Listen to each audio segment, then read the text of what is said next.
네.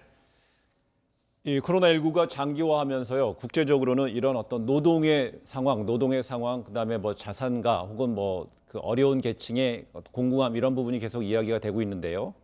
미국의 한 교수가 코로나19로 인해서 미국 사회에 새로운 4개 계급이 출현했다고 얘기했습니다. 계급 간의 불평등을 완화하려는 노력이 필요하다고 주장하면서 4개의 계급 이야기를 했잖아요. 어떤 거였습니까? 네, 뭐 어려운 상황일수록 네. 이런 식으로 계급 차이가 이제 숨겨져 있던 계급 차이가 조금 드러난다라는 것으로 해석할 수 있을 것으로 보입니다. 첫 번째 계급은 원격 근무가 가능한 노동자입니다. 주변에서 이제 뭐 재택근무가 가능하달지 이런 분들의 경우에는 사실상 임금이나 이런 부분에 있어서도 이전과 차이가 없고 그리고 당연히 감염 가능성도 낮아집니다. 그리고 이제 두 번째 계급은 필수적 일을 해내는 노동자인데요. 이 노동자들의 경우 의료진들이 있을 수 있고 그 밖에도 뭐 공장 노동자나 음식을 배달하는 노동자, 이제 택배업에 종사하는 사람들이 있을 수 있습니다. 이분들의 경우에는 뭐 임금 차이는 없을지라도 계속해서 직접 나가서 일을 해야 하는 만큼 감염의 위험이 있다라는 거죠.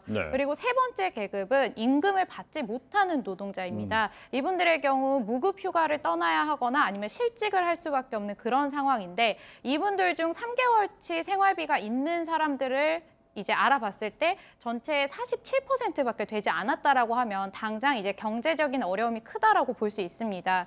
마지막 계급은 잊혀진 노동자입니다.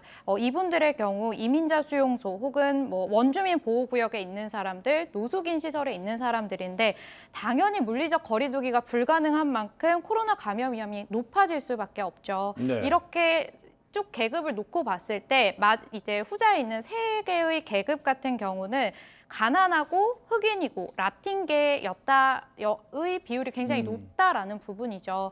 이런 상황, 이런 통계들을 토대로 지켜봤을 때 이런 필수적 노동자들이 충분히 보호받지 못한다면 앞으로도 이제 안전을 누가 이제 보장을 할 수 있겠냐, 이런 계급 차이를 좁히도록 노력을 해야 하지 않겠냐라는 그런 이제 연구였습니다. 근데 코로나19가 장기화하면서 불평등을 더 심화시키는 것에 대해서 위기감을 좀 날려주는, 제기해주는 어떤 연구 결과였던 것 같습니다.